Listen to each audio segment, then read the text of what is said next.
안녕하세요. 저는 29살 여자예요. 전문대 졸업하자마자 취업해서 한 달에 100만 원씩 저축하고 여윳돈 있으면 또 저축하고 그렇게 열심히 모아서 4년 전쯤에 부모님도 합해서 7,500만 원 주고 재개발 예정인 집을 샀는데 한창 1억 넘게 집값 오를 때 팔아서 4, 5천 정도 이득을 봤어요. 그렇게 7년 동안 저축하고 투자도 해보고 모아보니 지금 제 통장에는 2억 정도의 돈이 있습니다. 그리고 저한테는 돈뿐만 아니라 거지근성 남자친구도 하나 있어요. 지금 헤어지자고 말했으니 전 남자친구네요. 20살 때부터 9년 동안 사귄 놈이에요. 군대에 있을 때는 저한테 참 잘했는데 제대하자마자 술에 나이트에 여자에 제 속을 퍽이나 썩였습니다. 그놈의 정이 뭔지 헤어지자 해놓고도 울면서 비는 남자친구를 용서해준 게 5번이에요. 지금은 지칠 대로 지쳤어요. 남자친구 가족은 여동생 둘, 어머니 한 분 계세요.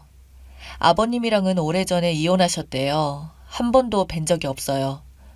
여동생 둘은 한 명은 대학생, 한 명은 취업준비생인데 등록금도 집안 생활비도 다 남자친구가 내주고 있었고 큰 동생은 취직할 생각이 없어 보이더라고요. 남자친구 벌이는 저에 비해 좋은 편이에요. 세금 빼고 390만 원 정도 받고 저는 200만 원 정도 법니다. 남자친구는 자기 월급에 엄청 자부심을 가지고 있는데 정작 집안 생활비, 자기 카드값, 동생 2명 용돈, 집세, 차 할부금 등등 하면 남는 게 없어요. 그래서 모아놓은 돈이 한 푼도 없어요. 저희 집도 부자는 아니지만 전세 살고 노후 준비 다 해놓으셨고 저희 아빠가 국가 유공자이셔서 나라에서 적지만 다달이 돈도 나오고 있고요. 어제 이런저런 결혼 준비 얘기를 하다가 집 이야기가 나왔는데 남자친구가 처음에는 자기 집에 들어가 몇 년만 돈 모아서 나오자고 하더라고요. 남자친구 집은 작은 방 2개, 한 방은 어머님이 쓰시고 다른 방은 동생 둘이 쓰고 있고요. 거실처럼 생긴 문 없는 방이 하나 있는데 거기에 문처럼 열고 닫을 수 있는 걸 달면 된다네요. 그 방 에어컨, 컴퓨터, 옷장 다 있어서 온 가족이 들락날락거리는데 말이 방이지 남자친구는 소파에서 잠만 자죠. 싫어. 따로 집 구해야지. 난 우리 둘이 살고 싶은데. 그럼 방 3개 정도 있는 집을 하나 구할까? 1억 5천 정도면 구하겠지? 그쯤 하겠지. 자기 돈 얼마나 있는데? 없는 거 알지만 물어봤습니다. 돈 없지. 그럼 집은 어떻게 구하게? 너 모아놓은 돈 있잖아. 일단 그걸로 구하고 너 월급으로 생활비 쓰고 내 월급 다 모아서 큰 집으로 가자. 이러더라고요. 남자친구도 제가 모아놓은 돈이 많은 거 알아요. 결혼하기 전에 남자친구가 월급이랑 통장 오픈하자고 해서 했거든요. 그때 남자친구 돈이 다 식구 생활비로 들어가느라 모아놓은 돈이 없는 것도 알게 되었고요. 어차피 남자친구 모아둔 돈 없는 거 알았고 제 돈 2억은 저 시집 갈 때 쓰고 일부는 부모님 드릴 생각이었기 때문에 괜찮았습니다. 근데 2명 사는 집에 방이 3개나 필요할까 싶어서 그럼 20평 안쪽으로 방 2개짜리 전세로 해서 구하고 남는 돈은 우리 부모님 드린다고 했더니 대뜸 하는 말이 그럼 우리 엄마는? 어? 우리 엄마는 어떡해? 어머니는 왜? 했더니 정색하면서 너 정말 이기적이구나 하고 하더라고요. 나는 방 3개짜리 구해서 엄마 모시고 살고 싶어. 우리 엄마도 좋대. 난 그건 싫은데? 그냥 어머님은 동생들이랑 살라고 하고 우리 둘이 살자. 너 집 구하고 남는 돈 다 너네 부모님 드린다며. 그럼 우리 엄마는 어떡해? 뭘 어떡해? 그럼 남는 돈 자기 어머니 드리라고? 그럼 우리 엄마도 너를 더 좋게 보지 않을까? 싫어. 우리 엄마 줄 거야. 노후자금으로. 우리 엄마도 노후자금 없는데? 어머니 노후자금을 왜 나한테 찾아? 그럼 나도 우리 엄마 도움 드릴래. 자기 모아놓은 돈 있으면 자기도 결혼하고 남는 돈 어머니 드려. 우리 집만 있으면 처음부터 다시 모아도 되니까. 나 모아놓은 거 없잖아. 그럼 못 드리는 거지 뭐. 황당해서 화도 안 나고 웃음만 나더라고요. 대체 뭐지? 하는 생각도 들고 집 사고 남는 돈 자기 엄마 줬으면 싶었는데 직접적으로 말은 못 꺼내고 우리 어머니는 어쩌지? 계속 이 말만 하는데 한 대 때리고 싶었어요. 남자친구가 하고자 하는 말이 뭔지 답답해서 제가 그냥 집 사고 남는 돈 너네 엄마 주라는 거냐고 얘기 꺼냈더니 그럼 뭐 어쩌자고. 집 사고 남는 돈 어머니 드리자는 거야? 아니, 난 그럴 생각 없었지. 근데 자기가 큰 집 말고 작은 집으로 구하자며. 어, 둘이 사는데 방 3개까지는 필요 없을 것 같아서. 자기도 그랬잖아. 일단 내 돈으로 구하고 자기랑 돈 모아서 더 큰 집으로 가자고. 난 엄마 모시고 사는 줄 알았지. 그건 내가 싫어. 미안. 대신 어머님 집 가까운 곳에 집 구하고 자주 찾아가자. 그리고 난 방 2개짜리 구하고 남는 돈 우리 집 줄 거야. 예전부터 그럴 생각이었고. 그럼 반반씩 들으면 되지. 싫어. 넌 생각도 안 해보고 싫다고 그러냐? 남는 돈 우리 엄마 드리려고 오래전부터 한 내 생각이었어. 큰 집 구해서 우리 엄마랑 셋이 살던가 작은 집 구해서 둘이 살 거면 우리 엄마도 노후 자금을 조금 주던가 하자. 계속 이러는데 속 터져서 미치겠더라고요. 계속 똑같은 말로 30분 정도 싸우다가 말이 안 통하길래 일단 집에 가서 생각해보겠다고 하고 집에 왔는데 이건 아니잖아요. 집 와서 씻고 나오니 카톡 하나가 와 있더라고요. 엄마가 너가 싫다고 하면 같이 사는 건 엄마 쪽에서 양보하시겠대. 대신 2천만 원 정도만 엄마 드리자. 엄마도 우리가 2천만 원 정도 드릴 거라고 하니까 서운하시긴 해도 좋아하는 것 같아. 좋게 좋게 넘어가자. 나도 자기 부모님한테 효도 많이 할게. 카톡 보고 잠깐 생각하다가 잠들기 전에 카톡 하나를 보냈습니다. 나 더 이상 너랑 결혼 못하겠다. 셀프 효도해. 잘 지내고. 그리고 차단했습니다. 전화 오길래 전원도 껐어요. 집으로 12시 넘게 전화하길래 엄마가 무슨 일이냐고 물으셔서 아무 일 아니라고 하고 제 핸드폰으로 착신 전환해놨습니다. 오늘 아침에 출근하려고 나오니 집 앞에서 갑자기 왜 그러냐며 잡는데 우리 결혼 다시 생각해보자고 했습니다. 너랑 결혼할 마음이 사라졌다고 남자친구를 뿌리치고 출근했습니다. 그랬더니 지금 출근했는지 어쨌는지 회사 앞에서 잠깐 만나자고 메신저를 보냈길래 삭제해버렸고요. 어머님한테도 전화와서 받으니 자기한테 그깟 돈 좀 주는 게 그렇게 싫으냐고 난리네요. 저보고 나쁜 사람이래요. 제가 나쁜 사람인가요?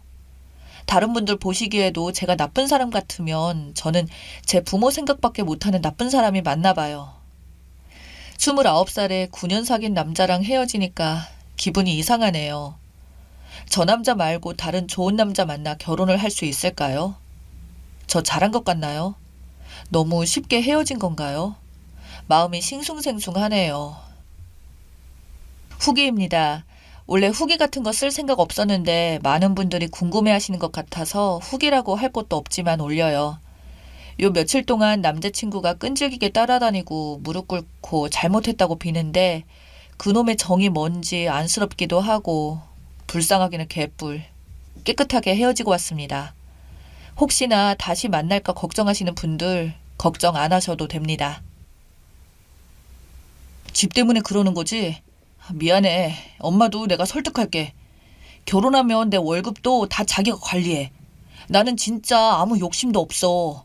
자기랑 결혼해서 잘 살고 싶은 게 다야. 진짜야. 어쩌고 저쩌고 하는 거 한 귀로 듣고 한 귀로 흘렀습니다. 제 반응이 시큰둥하니까 그럼 여태까지 자기가 쓴 거 다 내놓으라고 협박도 하고 안 통하니까 다시 울면서 빌고 그 모습을 보고 있으니까 이 사람 진짜 이상한 사람이었구나. 9년 동안 나 뭐 한 거지 싶더군요. 9년 동안 자기가 나한테 썼던 돈을 배상하라고 하길래 얼마냐고 물으니 2천만 원이래요. 그놈의 2천만 원. 전생에 2천만 원 모으고 죽은 귀신이 붙었나. 2천만 원이 환장했냐? 너 같은 놈이랑 사귄 내 9년은 돈으로 환산할 수도 없어. 난 내 20대가 아까워 미칠 것 같다고. 정 나한테 돈을 받아내고 싶으면 하나하나에 영수증 달아서 청구해. 더러워서 안 떼어 먹으니까. 라며 다 준다고 하고 뿌리치고 집에 왔어요. 문자로도 그놈의 돈 하길래 그놈 계좌로 카드비 갚으라고 빌려준 500만 원 찍혀있는 통장 보내줬더니 답장이 없네요. 이것 말고도 그동안 빌려줬던 돈 통장에 그대로 증거 남아있으니 계속 괴롭히고 따라다니면 진짜 다 받아낼 생각입니다. 돈 좋아하는 놈이니 세상에서 제일 무서운 것도 돈이겠죠. 그리고 달아주신 댓글들 하나도 빠짐없이 모두 읽었습니다. 월급에 대해서 말씀드리자면 남친은 400만 원을 벌고 저는 200만 원밖에 못 벌지만 별로 중요하다고 생각하지 않고 단 한 번도 꿀린다고 생각해 본 적도 없어요. 저는 월급들 모두 저를 위해서 사용하는 돈이라 여태 모자란 거 없이 잘 지내왔지만 남자친구 소비 패턴을 보면 400만 원 버는 거 전혀 부럽지 않을 정도예요. 집에 전부 주고 자기 카드 사용하고 돌려막고 하도 힘들게 살아서 위에서 말했지만 제가 남자친구 카드값을 갚아준 적 한 번 있었어요. 그렇게 무조건적으로 퍼주었더니 모두 자기 것인 줄 착각한 모양이에요. 저 그렇게 돈에 연연한 사람 아니지만 저도 사람인데 9년 사귄 남자친구랑 헤어지는 게 어떻게 그렇게 쉽겠어요. 그동안 정도 있고 평소에도 저한테 잘해줬거든요. 완전체라고 하시는데 지금 생각해보면 걔는 자기 분리할 때만 완전체가 되나 봐요. 제가 헤어진 이유는 제가 집 사가서 남자친구가 자기 집에 2천만 원 들이자고 해서 그것보다 제가 그만큼 양보했는데도 불구하고 그 마음도 모르고 내가 당연하다는 걸 해야 한다는 듯한 뻔뻔한 태도예요. 9년 동안 사귀었다고 제가 무조건적으로 희생해야 할 필요는 없다고 생각해요. 더군다나 이런 남자한테는 9년이 너무 아깝지만 인생 공부했다고 생각해야죠. 지금 남자친구 어머님도 처음에는 욕하시다가 지금은 아가 하시면서 설득 모드로 바뀌셨지만 결혼 생각은 잊었고 더 이상 그 집과 엮이고 싶지 않으니 연락하지 말아달라고 말씀드리고 수신 거부해놓고 등록되지 않은 번호는 아예 받고 있지 않습니다.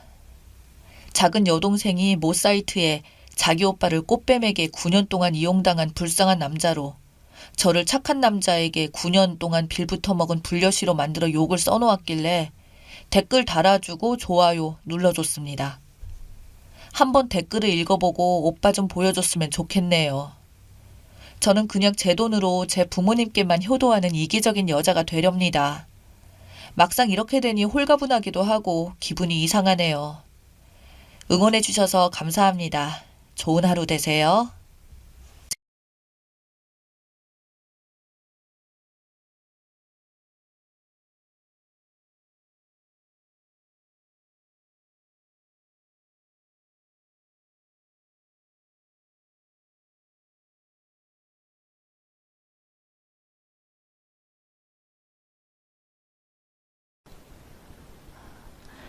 상견례하고 결혼 준비하다 보니까 시어머님하고 부딪힐 일이 많아져서 제대로 대화했을 때 바로 느꼈습니다.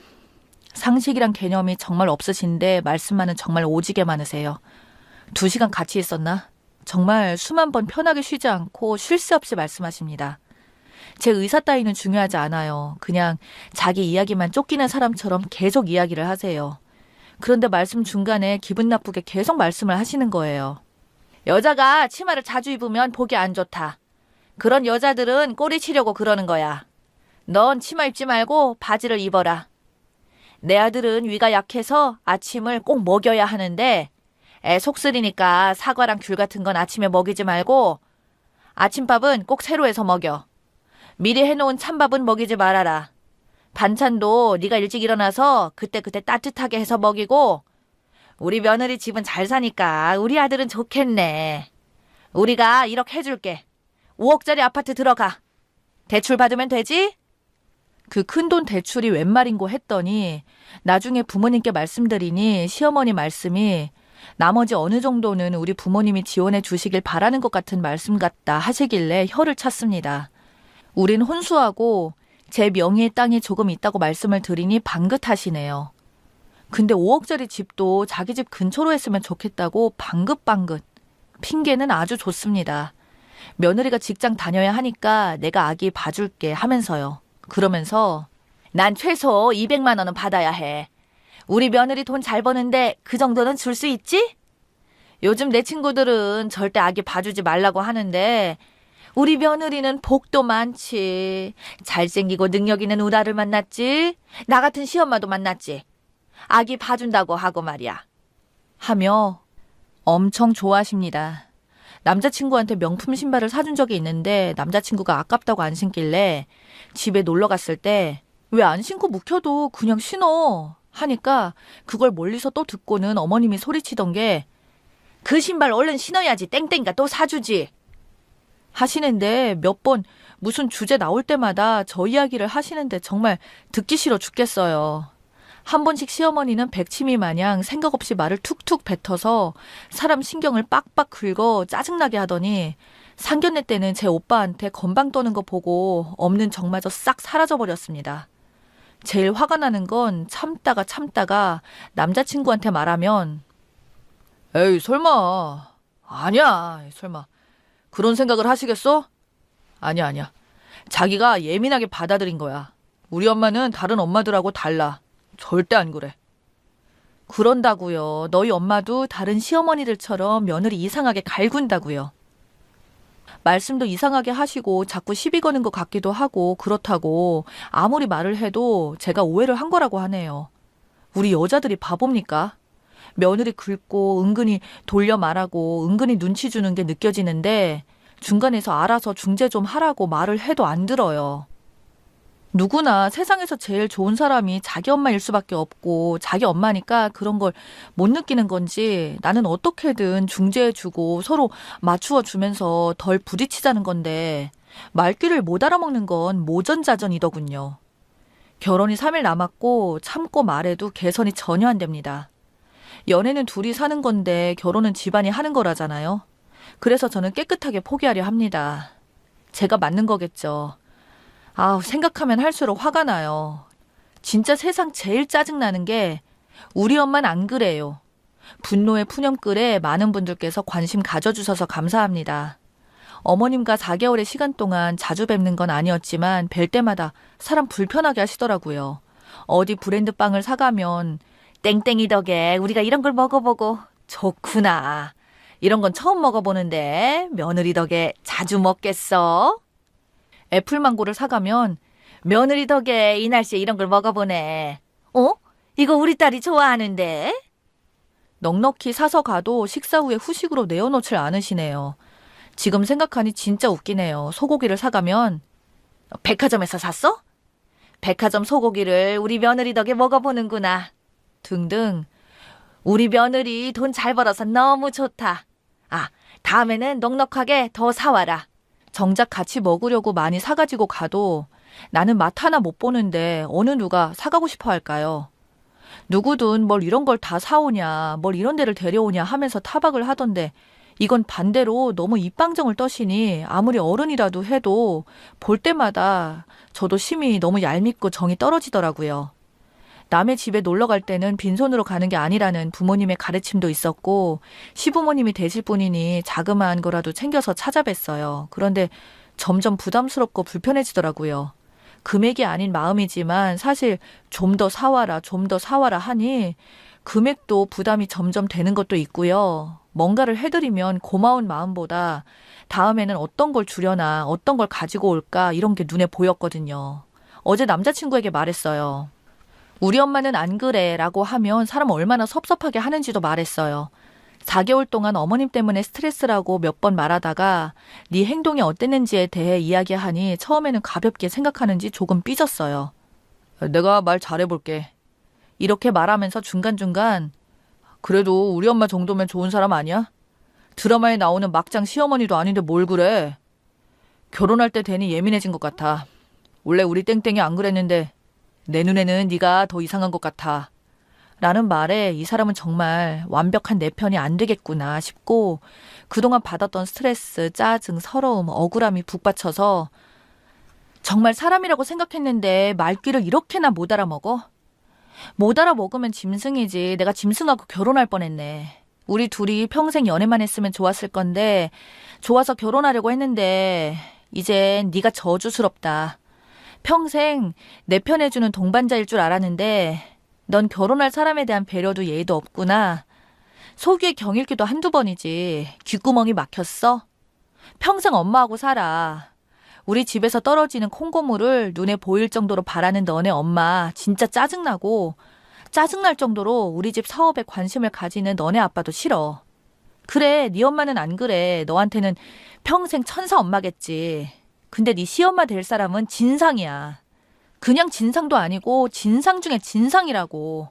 사람이 제일 스트레스 받는 게 어떤 건 줄 알아? 정신적으로 괴롭히는 거야. 우리 엄마 아니고 니네 엄마야. 네 엄마면 네가 케어해야지. 며느리는 불편하면 시엄마 눈치 보고 사는 게 당연한 거야. 사람 불편하게 해도 네가 해야 하는 게 당연한 거야. 난 입이 있어도 할 말 다 못하는 입장인 거 알면서 내 속이 오죽 답답했겠니? 나 귀하게 자랐어. 입는 거 먹는 거 보는 거 듣는 것까지 좋은 것만 주입되고 살았어. 근데 왜 교양 없는 아줌마 때문에 4개월 동안 스트레스 받아야 하니? 너네 엄마 이틀에 한 번꼴로 카톡 오는 거 내가 싫다고 말했는데도 너 뭐라고 했어? 친하게 지내면 좋잖아. 이딴 말이나 붙이고. 약간이나마 기대를 했지만 역시나네. 난 너한테 너무 부족한 사람이 될 것 같아 미안하다. 네 입맛에 맞는 여자 만나서 잘 살아. 하고 악에 받쳐서 소리 지르고 집에 가려고 하니 어디 가냐면서 이렇게 끝이냐고. 이렇게 일방적인 게 어디 있냐고 하더라고요. 자기 엄마한테 이제 못 그러겠다고 하겠다고 핸드폰도 그냥 차단하라고 그러길래 그럼 진작 그랬어야지 하고 놓아주질 않길래 친오빠한테 울면서 전화를 하니 20분 만에 와서 날라와서 이유도 묻지 않고 저 데리고 집에 와줬어요. 전화며 문자며 카톡이며 SNS 메신저며 구구절절하게 계속 연락을 하길래 전부 차단을 했고 연차 쓰고 누워있다가 방금 부모님께 파혼 말씀드렸어요. 왜 진작 파혼 안 했냐면요. 이별이 쉬운 게 아니잖아요. 정이 든 사람하고 헤어질 때는 수많은 고민하는 게 사람의 마음인데 2년 연애하고 결혼까지 결심했던 사람하고 남이 된다는 결정이 저에게 너무 힘든 일이었습니다. 이럴 줄 알았으면 평생 연애만 할 걸 했어요. 연애할 때는 세상 재밌고 유쾌한 사람이 제 부모 잃을 때는 우유부단이 될 줄이야. 새벽에 가슴도 치고 많이 울었는데 흔들리는 마음에 남자친구 어머님의 땡땡이 덕에 우리 며느리 덕에 소리가 환청처럼 메아리쳐서 흔들리다가도 다시 마음 다잡고 있어요. 파혼한다고 그러면 많은 사람들이 궁금증과 관심이 엄청난 스트레스일 것 같지만 남의 일은 금세 잊어먹는다는 말씀을 기억하고 또 이겨내야죠. 뭐 이혼보다는 낫잖아요. 4개월 동안 미묘한 스트레스와 큰 스트레스가 반복이 되어서 입맛이 없어 살이 좀 빠졌는데 마음 추스르면서 이제 마음껏 먹으렵니다.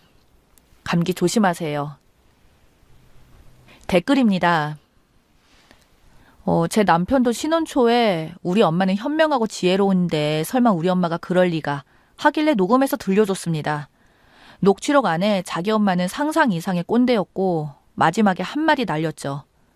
여기 나온 네 엄마의 주옥 같은 말 중에 단 하나라도 장모님이 너한테 하디? 연애 8년을 했는데 연애 중 시어머니가 노총각 아들 여자친구 궁금해서 보자고 닥달을 해서 만났는데 처음 보는 자리에서 완전 선을 넘어서 그 자리에선 예의 지키고는 5년을 안 봤습니다. 남자친구 아버지 돌아가셔서 장례식 가느라 5년 전 얼굴 본 거지 결혼 전까지 쭉 대쪽같이 안 봤어요. 내가 대쪽 같은 성격이라 시어머니 본성을 숨기다가 결혼하자마자 또 돌변해서 나한테 꼰대짓을 하길래 아예 녹음을 해서 남편에게 들려줬더니 정말 패닉이더구만요. 지 엄마가 세상 착하고 현명한 줄 알았다가 뭔가 배신당한 얼굴이었어요. 현명하고 지혜로운 사람이 며느리한테 뭔 소리하고 아들 없는 데서 빈정거린답니까? 녹음 덕분에 남편이 시어머니 이제 불신합니다. 현명한 시엄마라면 아들이랑 멀어질 짓을 애초에 안 합니다. 남자친구가 한 말이 우리 엄마 안 그래 하면 너에게 너네 엄마는 안 그러지만 나에게는 시모 같은 사람은 그래. 이 미련통이야 하고 말해줬죠. 갈매기 이야기를 보니 우리나라 시모들의 모습이 떠오르네요. 갈매기는 가족마다 절벽에 아파트처럼 옹기종기 사는데 윗집에 갈매기 새끼가 자기 둥지로 미끄러져서 굴러오면 적으로 인식해서 부리로 쪼아서 죽인다네요. 시모들을 보면 며느리를 적으로 인식하는 것 같아요. 가장 순진한 아들 등골 빼먹는 여우 정도로 인식하는 것 같아요. 그래서 끊임없이 며느리를 갈구고 자기 아들 잘 떠받들라고 교육하고 조금만 마음에 안 든다 싶으면 난리치고 즉 아들은 결혼시켜도 자기 영역 안에 두고 절대 놔주지 않는다는 거죠. 며느리한테 보내는 적대 의식을 아들은 경험해보지 않았기 때문에 자기 엄마가 악마인 줄은 모르죠. 이건 문화 유전인 것 같고 본능에 가까워요. 아예 결혼을 하지 않던지 멀리 떨어져서 거의 못 오게 하고 사는 수밖에 없어요. 저도 오늘 파혼 얘기하고 검색창에 파혼 찾아보고 글 보고 있어요. 결혼은 진짜 가족 대 가족인가 봐요. 차라리 깔끔하게 선보고 집안 대 집안끼리 결혼하는 게 더 나은 것 같기도 해요. 연애 결혼은 시부모님이 며느리 사위를 탐탁지 않아 하는 경우가 많은 듯해요. 그래서 뒤에서 무시하고 까고. 저는 시누이가 제 인스타에서 명품백을 봤나 봐요. 예랑이한테만 저 없을 때 그거 가짜냐 진짜냐 물어보더라고요. 그걸 저한테 얘기하는 예랑이나 그런 거 물어보는 시누이나 참 어이가 없더라고요. 주변 관심 많이 받으실 거예요. 남의 불행에 관심들 말들이 많아서 남의 불행을 불행이라고 여겨주고 진심으로 위로해주는 사람에게만 털어놓으시고 궁금하기만 한 사람들에게는 그냥 주변에 물어보니 이혼보다는 파혼이 낫더라고만 이야기하시는 게 좋을 것 같아요. 한국은 정말 몇 달이 건너면 다 알게 되더라고요.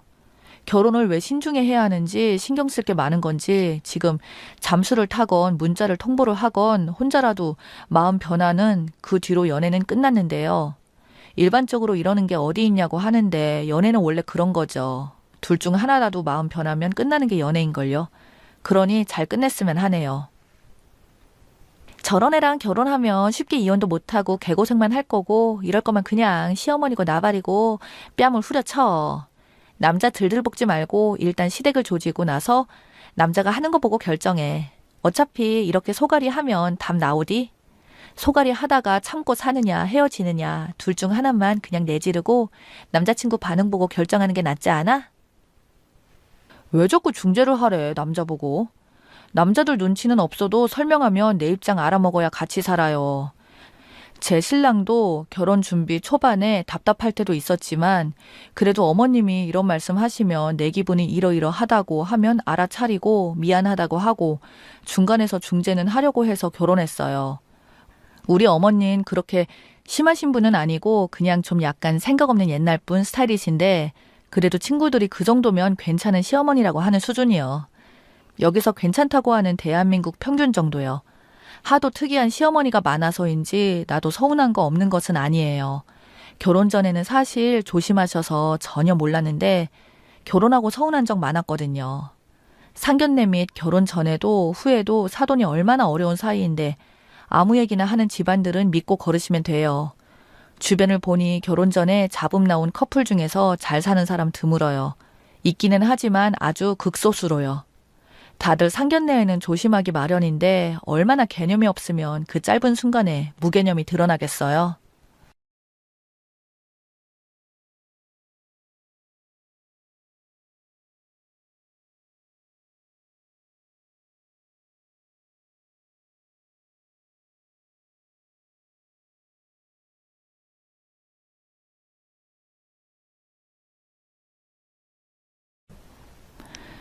저는 결혼해서 시어머니와 함께 살면서 크게 부딪힐 일은 없었는데 동서가 들어오고 나서부터 어머니의 달라진 모습을 말해보려고 합니다. 지금 첫 줄밖에 쓰지 않았는데 벌써부터 화가 치밀어 오르네요. 저는 결혼을 조금 늦은 나이 28살에 했고 남편 역시 늦은 나이 35살에 결혼을 했습니다. 아들만 둘인 시어머니는 합가를 원하셨고 남편은 저에게 무릎까지 꿇어가면서 절대로 힘들게 하지 않을 테니까 합가를 하자고 했어요. 저도 많은 생각을 하고 사람들 말들을 듣고 끝까지 안 하려고 하다가 저도 일을 하고 남편 역시 야근이 많은 직장이라 결정은 합가를 하기로 했습니다. 처음에 많이 고민하고 힘들 거라 생각했던 어머니와의 관계는 전혀 그렇지 않았습니다. 생각했던 것보다 편했고 잘해주셨어요. 저도 그만큼 노력하면서 애를 썼죠. 조금은 어머님이 아무리 잘해주셔도 어떤 때는 어색하고 불편한 것이 있더라고요. 그래서 다가가려고 어머님과 둘만 있을 때도 방에 들어가 있지 않고 어머님과 거실에서 같이 보내려고 애를 쓰고 여러 가지 노력을 많이 했어요. 제 직업상 간호사 일을 하고 있어서 건강 쪽으로는 많이 챙겨드렸어요. 어머님은 좋아해 주셨고 제 칭찬을 아끼지 않으셨죠. 남편도 저를 가족들 사이에서 많이 칭찬을 해줬어요. 제가 애교가 많은 편도 아니고 그렇다고 무뚝뚝한 편도 아닙니다. 그런 저를 어머님은 큰 며느리니까 괜찮다면서 든든하다고 하시더군요. 그런데 그렇게 말씀하셨던 시어머니가 동서가 들어오자 했던 한마디가 기가 막힌 말이었습니다. 그 이야기를 하기에 앞서 동서가 결혼하기 전에 있었던 얘기를 먼저 해볼까 합니다. 어찌 보면 이때부터 시어머니는 저와 동서를 차별하고 비교했던 것 같습니다. 저희가 시어머니와 같이 3년을 살고 있었을 때 시동생에게 여자가 생겼다는 것을 알게 되었어요. 그리고 저는 결혼해서 2년 동안 계획한 바가 있어서 임신을 미루고 있다가 1년 노력을 해서 임신을 하게 되었습니다. 가족들이 너무 바랬던 아기라 다들 기뻐해 주시고 축하를 아끼지 않으셨죠. 저는 모두의 기쁨을 온몸으로 느끼며 하루하루 태교에 전념하면서 일을 다녔습니다. 어머님은 집에서 놀면 뭐하냐고 하면서 일하는 거에 반대하지 않으시고 오히려 적극적으로 칭찬을 해주셨어요. 그런데 남편은 일하는 것을 말리더군요. 남편의 말이 노산이라고 걱정된다고 했는데 40도 아니고 노산도 아닌데 남편은 무조건 30이 넘어서 임신을 하면 노산이라고 하는 겁니다. 제가 오히려 그런 쪽은 늘 보고 느낀 바가 있어서 더 잘 알고 있는데도 남편은 늘 출근시켜주고 퇴근시켜주고 했어요. 원래 야근이 많은 직업이라 야근할 때는 제외하고 늘 그랬어요. 실은 제가 개인 병원의 산부인과 간호사 일을 하고 있거든요. 누구보다 잘 알지 않겠습니까? 그런데도 일하는 거 힘들 거라면서 유난을 떨더라고요.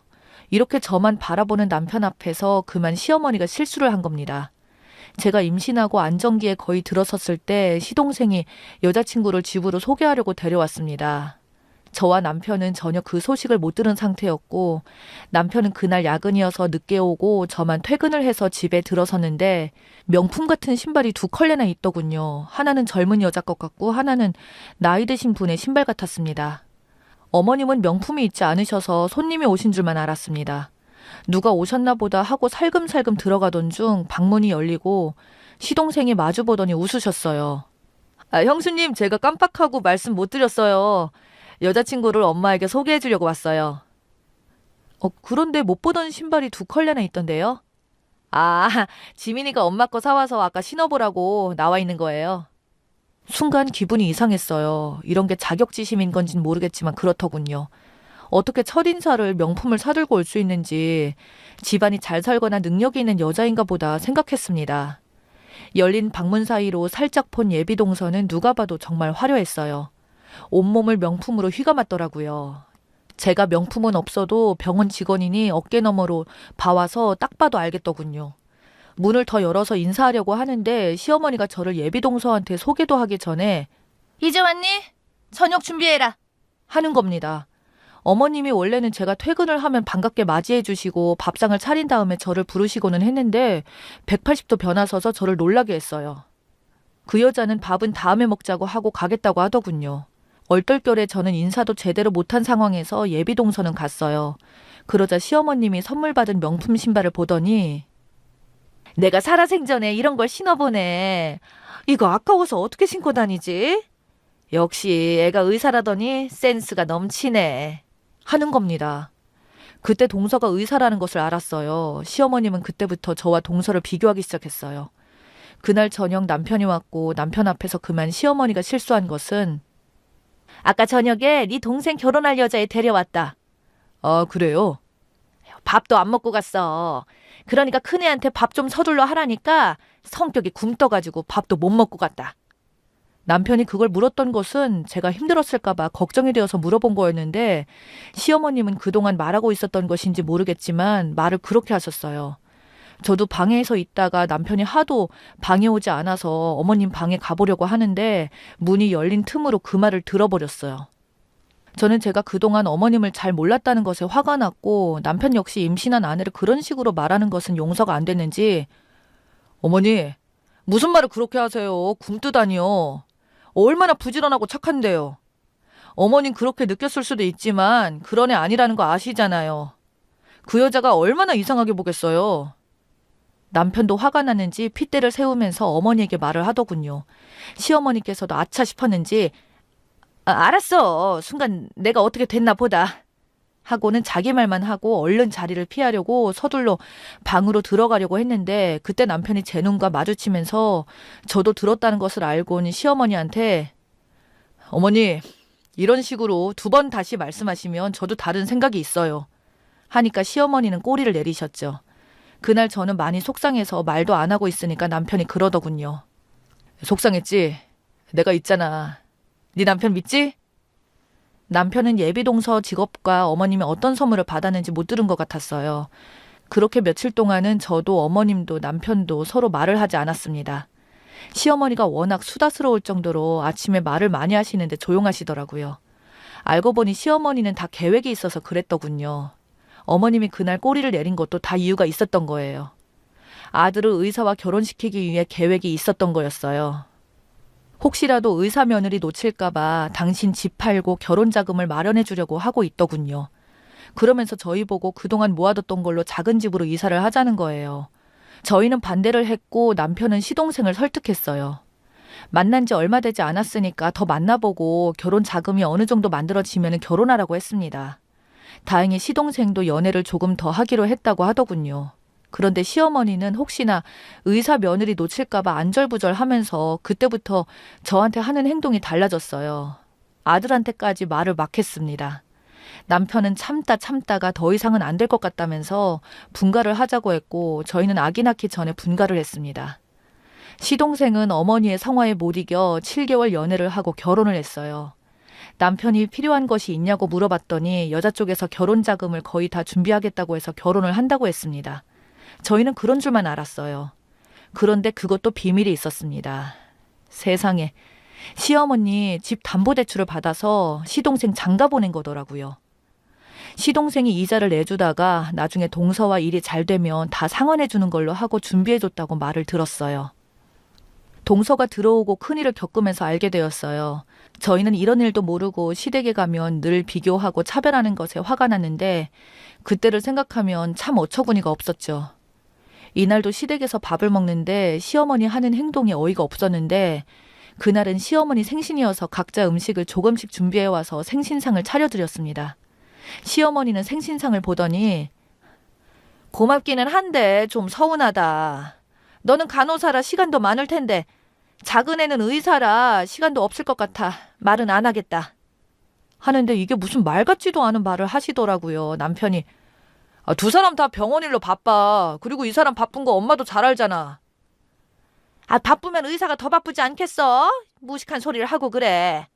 너 애들 가면 무식하다고 한다. 어머니 그렇잖아요. 한가하다면 되려 재수 씨가 한가한 거지. 애도 없는데. 아우 됐다. 내가 괜한 말 했다. 하면서 말을 꼬더군요. 그러면서 밥을 먹는데 심부름도 저를 부르면서 큰애야 이것 좀 가져와라 했어요. 저는 동서가 일어나는 척이라도 할 줄 알았는데 이것도 머리에 똥이 들어있더라고요. 그런데 시어머니가 하시는 말이 우리 작은애는 잡채를 좋아해. 그거 좀 많이 가져와 했어요. 제가 열이 받아서 동서가 잡채 좋아하는지 몰랐네. 그러면 가서 부엌에서 가져와 했어요. 그랬더니 시어머니는 내가 먼저 너한테 시켰잖아. 지난번 나한테 선물 준 거 가지고 이러니? 네가 한 번이라도 나한테 비싼 선물을 해봤냐? 뜬금없이 말을 했어요. 어머니, 저는 어머님이 명품을 그렇게 좋아하는 줄 몰랐네요. 혹시 그 명품 진짜인지 가짜인지 구분할 줄은 아세요? 그냥 저도 모르게 확신도 없는 말을 했습니다. 그랬더니 동서가 발끈하더니 형님, 무슨 말을 그렇게 하세요? 형님이야말로 어디 나가서 명품 구경도 못 해봤을 것 같은데 뭘 한다고 그런 말을 하세요? 하는 거예요. 이게 제 남편을 아직 몰라서 실수를 한 거죠.